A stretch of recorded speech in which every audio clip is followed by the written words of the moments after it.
ಈಗ ಅವರೆಕಾಳು ಸೀಸನ್ ಇರೋದರಿಂದ ಅವರೆಕಾಳಿಂದ ಮಾಡ್ಕೊಳ್ಬೋದಂತ ಒಂದು ಸಿಂಪಲ್ ಆ್ಯಂಡ್ ಟೇಸ್ಟಿಯಾಗಿರುವಂಥ ಚಿಕನ್ ಕರಿ ನಾನು ಇವತ್ತು ನಿಮಗೆ ತೊಗೊಬಂದಿದ್ದೀನಿ. Welcome back to home cooking channel. ನಾನು ನಿಮ್ಮ ವನಿತಾ. ಬನ್ನಿ ಹಾಗಾದರೆ ಮಾಡೋ ಪ್ರೊಸೆಸ್ ನೋಡೋಣ. ಒಂದಿನ ಮುಂಚೆನೇ ಅವರೆಕಾಳನ್ನ ನೆನೆಸಿಟ್ಟು ನೈಟಲ್ಲಿ ಬೆಳಗ್ಗೆ ನೀವು ಅವರೆಕಾಳನ್ನ ಚಿಲ್ಕಿಟ್ಕೋಬೇಕಾಗತ್ತೆ. ನಂತರ ಒಂದು ಕುಕ್ಕರ್ಗೆ 1 ಟೇಬಲ್ ಸ್ಪೂನ್ ಆಗೋಷ್ಟು ಎಣ್ಣೆ, 1 ಟೀ ಸ್ಪೂನ್ ಆಗೋಷ್ಟು ಸಾಸಿವೆ, ಒಂದು 4 ರಿಂದ 5 ಬೆಳ್ಳುಳ್ಳಿ ಎಸಳು ಮತ್ತು ಒಂದು ಸ್ವಲ್ಪ ಕರಿಬೇವೆಲೆ ಆ್ಯಡ್ ಮಾಡಿಕೊಂಡು ಫ್ರೈ ಮಾಡ್ಕೊತಾ ಇದ್ದೀನಿ. ಬೆಳ್ಳುಳ್ಳಿ ಕಲರೆಲ್ಲ ಒಂದು ಸ್ವಲ್ಪ ಚೇಂಜ್ ಆದಮೇಲೆ 1 kg ಆಗೋಷ್ಟು ಚಿಕನ್ನ ವಿತ್ ಸ್ಕಿನ್ ತೊಗೊಂಡಿದ್ದೀನಿ. ಫಾರಮ್ ಕೋಳಿ, ನಿಮ್ಗೆ ಯಾವ್ದು ಅವೈಲೇಬಲ್ ಇದೆ, ನಿಮ್ಗೆ ಯಾವ್ದು ಇಂಟ್ರೆಸ್ಟ್ ಆಗಿರುತ್ತೆ ಅದನ್ನು ತೊಗೋಬೋದು. ಇದನ್ನೆಲ್ಲ ಒಂದು ಸಲ ಚೆನ್ನಾಗೆಲ್ಲ ಮಿಕ್ಸ್ ಮಾಡಿಕೊಂಡು ಮೀಡಿಯಂ ಫ್ಲೇಮಲ್ಲಿ ರುಚಿಗೆ ಬೇಕಾದಷ್ಟು ಕಲ್ಲುಪ್ಪು ಮತ್ತು ಒಂದು 1/2 ಟೀ ಸ್ಪೂನ್ ಆಗೋಷ್ಟು ಅರಿಶಿನ ಪುಡಿ ಆ್ಯಡ್ ಮಾಡಿಕೊಂಡು ಚೆನ್ನಾಗೆಲ್ಲ ಒಂದು ಸಲ ಕಂಬೈನ್ ಮಾಡಿಕೊಂಡು ಈ ಚಿಕನ್ನಲ್ಲಿರೋವಂಥ ನೀರೆಲ್ಲ ಊರ್ಕೊಂಡು ಮತ್ತೆ ಆವಿಯಾಗೋವರೆಗೂ ಚೆನ್ನಾಗಿ ಬೇಯಿಸ್ಕೋಬೇಕಾಗತ್ತೆ. ಅಷ್ಟೊತ್ತಿಗೆ ಮಸಾಲ ರುಬ್ಕೊಳ್ಳೋಣ. ಒಂದು ಮಿಕ್ಸಿ ಜಾರ್ಗೆ ಒಂದು 8 ರಿಂದ 10 ಬೆಳ್ಳುಳ್ಳಿ ಎಸಳು, ಒಂದು 2 ಈರುಳ್ಳಿ, ಒಂದು ಚೆನ್ನಾಗಿ ಹಣ್ಣಾಗಿರುವಂಥ ಟೊಮೊಟೊ ಮತ್ತು ಒಂದು ಅರ್ಧ ಕಪ್ ಆಗುವಷ್ಟು ಕಾಯಿ ಫ್ರೆಶ್ ಆಗಿ ತುರ್ಕೊಂಡಿರೋಂಥದ್ದನ್ನ ಆ್ಯಡ್ ಮಾಡಿಕೊಂಡು ಒಂದು ಸ್ವಲ್ಪ ಕೊತ್ತಂಬರಿ ಸೊಪ್ಪು ಮತ್ತು ಪುದೀನ ಕೂಡ ತೊಳ್ಕೊಂಡು ಆ್ಯಡ್ ಮಾಡಿಕೊಂಡು ಚಕ್ಕೆ, ಲವಂಗ, ಮೆಣಸುಕಾಳು, ಮೆಂತ್ಯಕಾಳು ಮತ್ತು ಗಸಗಸೆ ಒಂಚೂರು ಬಿಸಿ ಮಾಡಿಕೊಂಡು ಆ್ಯಡ್ ಮಾಡಿಕೊಂಡು ನೀರು ಆ್ಯಡ್ ಮಾಡಿಕೊಂಡು ಇದನ್ನು ನುಣ್ಣಗೆ ಪೇಸ್ಟ್ ರೀತಿಯಲ್ಲಿ ರುಬ್ಕೋಬೇಕಾಗತ್ತೆ.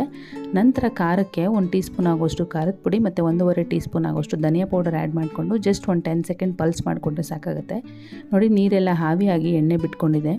ಈ ಸ್ಟೇಜಲ್ಲಿ ಚಿಲ್ಕಿದಂತಹ ಅವರೆಕಾಳನ್ನ ಆ್ಯಡ್ ಮಾಡ್ಕೊಂಡಿದ್ದೀನಿ 1 ಕಪ್ ಆಗುವಷ್ಟು. ಈ ಅವರೆಕಾಳು ಒಂದು ದಿನ ಮುಂಚೆ ನೀವು ಚಿಲ್ಕೋಕ್ಕಾಗಿಲ್ಲ ಅಂತಂದರೆ ಬಿಡಿಸ್ಕೊಂಡ ನಂತರ ಬಿಸಿ ನೀರಲ್ಲಿ ನೆನೆಸಿಟ್ಕೊಂಡು ಒಂದು 2 ಅವರು ಚಿಲ್ಕೊಂಡ್ರೆ ಕೂಡ ಬಂದುಬಿಡುತ್ತೆ ಸ್ಕಿನ್ನು ಈಸಿಯಾಗಿ. ಈ ರೀತಿಯಾಗಿ ಕಾಳು ಆ್ಯಡ್ ಮಾಡಿಕೊಂಡು ಒಂದು 5 ನಿಮಿಷ ಫ್ರೈ ಮಾಡ್ಕೊಂಡು ನಂತರ ರುಬ್ಬಿಟ್ಕೊಂಡಿದ್ದಂಥ ಮಸಾಲನ ಆ್ಯಡ್ ಮಾಡಿಕೊಂಡು ಚೆನ್ನಾಗೆಲ್ಲ ಕಂಬೈನ್ ಮಾಡಿಕೊಂಡು ನೀವು ಕನ್ಸಿಸ್ಟೆನ್ಸಿನ ಇಲ್ಲಿ ಅಡ್ಜಸ್ಟ್ ಮಾಡ್ಕೊಳ್ಳಿ. ನಾನು ಫಾರಮ್ ಕೋಳಿ ತೊಗೊಂಡ್ರಿಂದ ನೀರು ಜಾಸ್ತಿ ಆ್ಯಡ್ ಮಾಡ್ಕೊತಾ ಇದ್ದೀನಿ. ನೀವು ಒಂದು ವೇಳೆ ಬಾಯ್ಲರ್ ಕೋಳಿ ತೊಗೊಂಡ್ರೆ ನೀರು ಜಾಸ್ತಿ ಆ್ಯಡ್ ಮಾಡ್ಕೊಳಕ್ಕೆ ಹೋಗ್ಬಿಡಿ.